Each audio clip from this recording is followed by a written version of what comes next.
suis Amandine Langlois, cofondatrice de l'agence de design Premise & Co, spécialiste en économie circulaire, notamment sur des questions de recyclage et de réemploi de matériaux.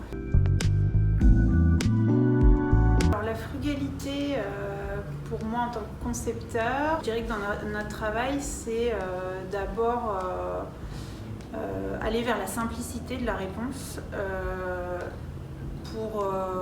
Pour éviter de partir dans des conceptions trop complexes qui demanderaient d'aller puiser un maximum dans les ressources naturelles. Et nous, c'est vrai que ce qu'on essaye toujours de faire, c'est de tirer parti de l'existant, ce qu'on appelle poétiquement le déjà là, la valorisation du déjà là. Mais en fait, ça demande de poser un regard curieux et attentif sur ce qui nous entoure pour essayer de connecter des opportunités entre elles pour assez simplement en fait trouver des solutions sans venir surajouter de la matière.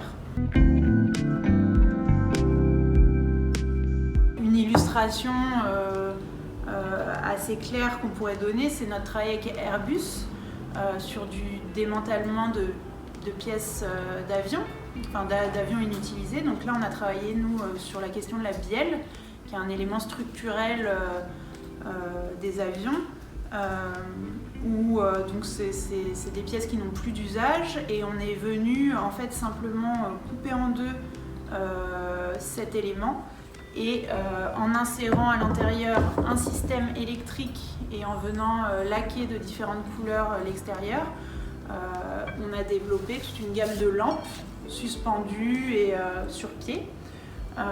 Et donc ça, en faisant quand même une transformation minimale de l'élément. Et pour ça, ça demande d'avoir une observation fine de l'objet ou du matériau existant pour pas dépenser trop d'énergie non plus dans la valorisation de ces matériaux.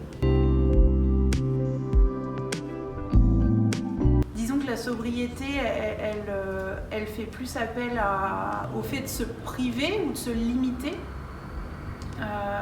alors que la frugalité, pour moi, elle évoque plutôt des choses de l'ordre de la simplicité. On va dire un repas frugal, il va être fait de choses simples, d'un morceau de fromage et d'un bout de pain, par exemple. C'est vrai que ça fait bien écho à notre pratique, où on n'est pas dans une ascèse ou une limitation comme pourrait le sous-entendre la sobriété, mais plus dans essayer d'être juste et simple dans notre manière de concevoir.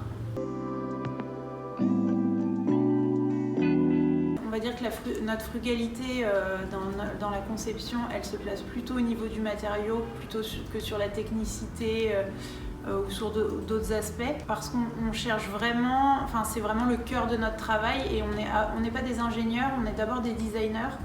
Donc ce qui nous porte, c'est vraiment aussi le travail esthétique de la forme.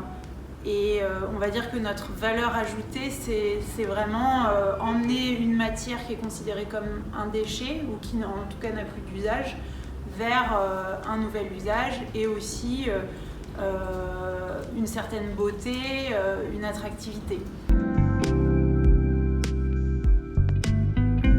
Oui, tout à fait, dans la mesure où nous, c'est dans cette contrainte-là qu'on s'amuse en tant que créateur.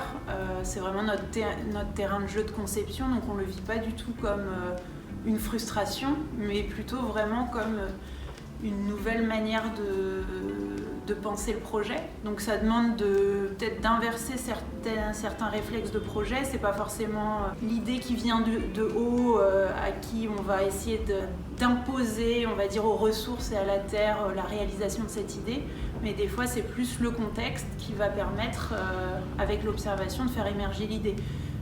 Mais une fois qu'on a adopté ce mode de conception, il y a plein de champs qui s'ouvrent et il y a plein de choses à créer.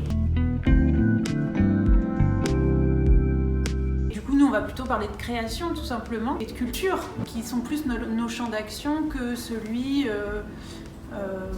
peut-être de l'innovation qui est à la fois entre l'ingénierie et le marketing et on ne sait plus très bien ce que ça veut dire. Donc non, je dirais que ça ne me parle pas trop.